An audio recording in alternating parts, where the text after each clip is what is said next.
The Giver. Chapter 5. The Stirrings. Usually at the morning ritual, when the family members taught their dreams, Jonas didn't contribute much. He rarely dreamed. Sometimes he worked with a feeling of fragments afloat in his sleep, but he couldn't seem to grasp them and put them together into something worthy of telling at the ritual. But this morning was different. He had dreamed very vividly the night before. His mind wandered while Lily, as usual, recounted a lengthy dream. This one was a frightened one, in which she had, against the rules, been riding her mother's bicycle and being caught by the security guards. They all listened carefully and discussed with Lily the warning that the dream had given. "Thank you for your dream, Lily," Jonas said, the standard phrase automatically, and tried to pay better attention while his mother told of a dream fragment. It is quiet in the scene where she had been chastised for a rule infraction. She didn't understand.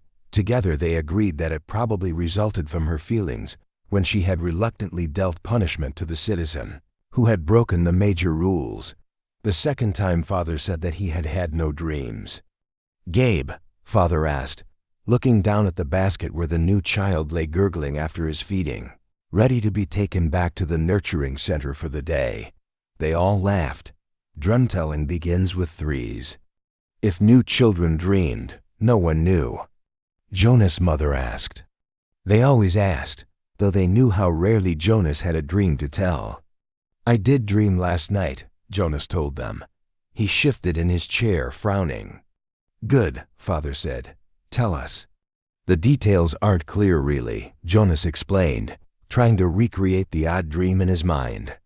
"I think I was in the bathing room at the House of the Old." "That's where you were yesterday," Father pointed out. Jonas nodded, but it wasn't really the same. There was a tub in the dream, but only one, and the real bathing room has rows and rows of them. But the room in the dream was warm and damp, and I had taken off my tunic but didn't put on the smock, so my chest was bare. I was perspiring because it was so warm, and Fiona was there the way she was yesterday. "Osha too?" Mother asked. Jonas shook his head. "No, it was only me and Fiona alone in the room, standing beside the tub." She was laughing, but I wasn't. I was almost a little angry at her in the dream because she wasn't taking me seriously. "Seriously about what?" Lily asked. Jonas looked at his plate. For some reason that he didn't understand, he felt slightly embarrassed. "I think I was trying to convince her that she should get into the tub of water." He paused. He knew he had to tell it all, that it was not only all right, but necessary to tell all of a dream, so he forced himself to relate the part that made him uneasy. "I wanted her to take off her clothes and get into the tub," he explained quickly. "I wanted to bathe her. I had the sponge in my hand, but she wouldn't. She kept laughing and saying no."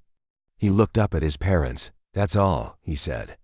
"Can you describe the strongest feeling in your dream, son?" Father asked. Jonas thought about it. The details were murky and vague, but the feelings were clear and flooded him again, now as he thought. "The wanting," he said. "I knew that she wouldn't, and I think I knew that she shouldn't, but I wanted it so terribly. I could feel the wanting all through me." "Thank you for your dream, Jonas," Mother said after a moment. She glanced at Father. "Lily," Father said, "it's time to leave for school. Would you walk beside me this morning and keep an eye on the new child's basket? We want to be certain he doesn't wiggle himself loose." Jonas began to rise to collect his school books. He thought it surprising that they hadn't talked about his dream at length before the thank you.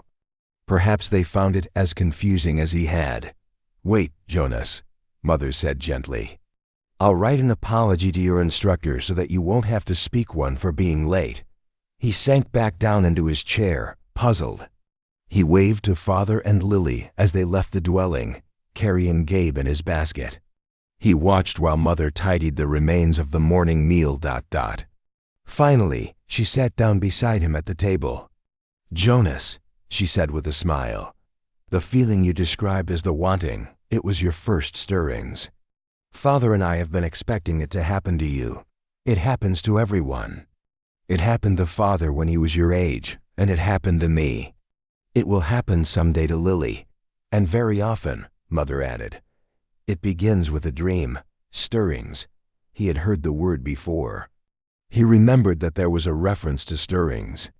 It was in the Book of Rules, though he didn't remember what it said, and now and then the speaker mentioned it. Attention! A reminder that stirrings must be reported in order for treatment to take place. He had always ignored that announcement before. He didn't understand it, and it had never seemed to apply to him in any way. Ignored, as most citizens did, many of the commands and reminders read by the speaker. Do I have to report it? He asked his mother. She laughed. You did, in the dream telling. That's enough. But what about the treatment? The speaker says that treatment must take place. Jonas felt miserable. Just when the ceremony was about to happen, his ceremony of 12. Would he have to go away someplace for treatment, just because of his stupid dream? But his mother laughed again in a reassuring, affectionate way. No, she said. It's just the pills. You're ready for the pills, that's all. That's the treatment for stirrings. Jonas brightened. He knew about the pills. His parents both took them each morning, and some of his friends did, he knew. Once he had been heading off to school with Osha, both of them on their bikes, when Osha's father had called from the dwelling doorway, You forgot your pill, Osha. Osha had groaned, turned his bike, and ridden back while Jonas waited. It was the sort of thing one didn't ask a friend about, because he might have fallen into that uncomfortable category of being different. Osha took a pill each morning. Jonas did not. Always better, less rude, to talk about things that were the same. Now he swallowed the small pill that his mother handed him. That's all, she replied, returning the bottle to the cupboard. But you mustn't forget. I'll remind you for the first weeks, but then you must do it on your own. If you forget, the stirrings will come back. The dreams of stirrings will come back. Sometimes the dosage must be adjusted. Osha takes them, Jonas confided. His mother nodded, unsurprised. Many of your group mates probably do, the males at least. And they all will soon, females too. How long will I have to take them? Until you enter the house of the old, she explained. All of your adult life, but it becomes routine after a while. You won't even pay much attention to it. She looked at her watch. If you leave right now, you won't even be late for school.